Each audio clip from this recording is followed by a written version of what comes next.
Avortement. Un tiers des jeunes Autrichiens manquent à l'appel.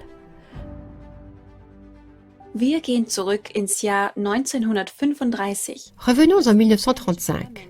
Le Parlement islandais est le premier pays occidental qui légalise l'interruption de grossesse sous certaines conditions.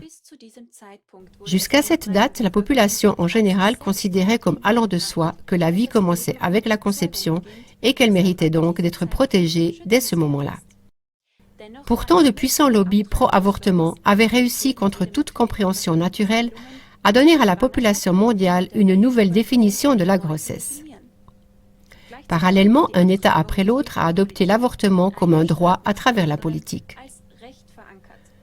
En 1975, l'Autriche a adopté le régime du délai qui permet depuis lors d'avorter légalement jusqu'à la fin du 3e mois de grossesse.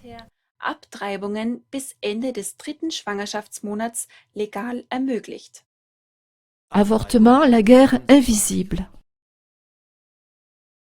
Mittlerweile geht aus einem Bericht der Le temps a passé depuis. Un rapport de l'ONU datant de 2022 indique que 50 millions d'avortements sont pratiqués chaque année dans le monde.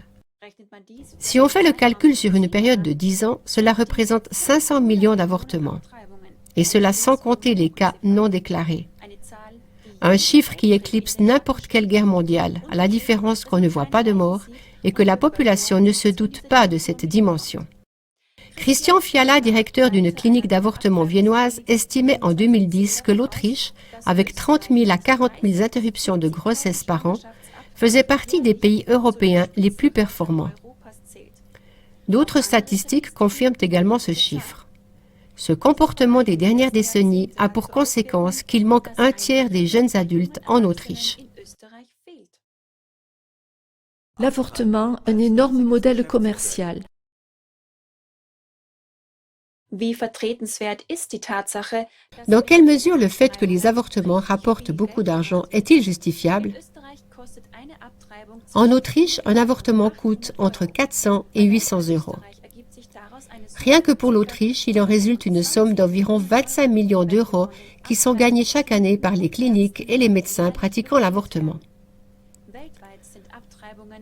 Dans le monde entier, les avortements représentent un marché de plusieurs milliards. De plus, dans de nombreux pays, comme la Suisse, l'interruption de grossesse est même payée par l'assurance maladie, c'est-à-dire par la collectivité.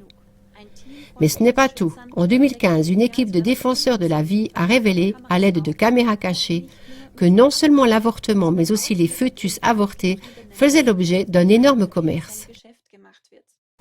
Les vidéos montrent comment des hauts fonctionnaires de l'entreprise d'avortement Planned Parenthood négocient la vente de parties du corps et de tissus corporels d'embryons avortés.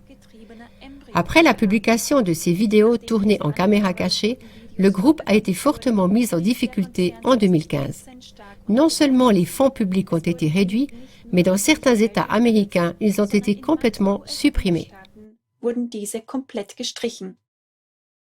Culture de la vie.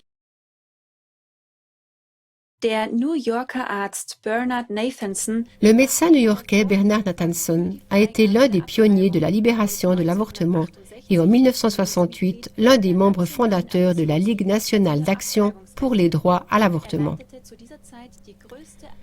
À l'époque, il dirigeait la plus grande clinique d'avortement des États-Unis. Dans les années 1970, avec l'utilisation de la technologie des ultrasons, il a pu observer pour la première fois ce qui se passait réellement lors d'un avortement. Peu de temps après, il est devenu le chef de file du mouvement pour le droit à la vie.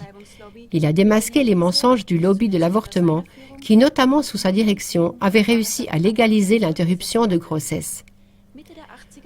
Au milieu des années 80, il a produit le film mondialement connu « Le cri silencieux ».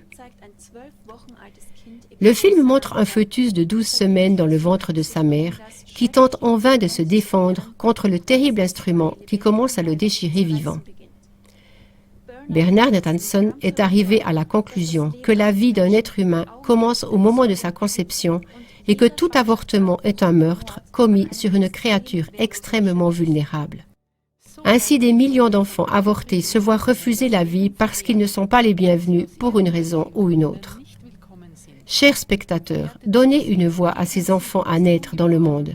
et aidez-nous à faire prendre conscience que les droits de l'enfant doivent commencer dès le ventre de la mère. Kinderrechte schon im Mutterleib beginnen müssen.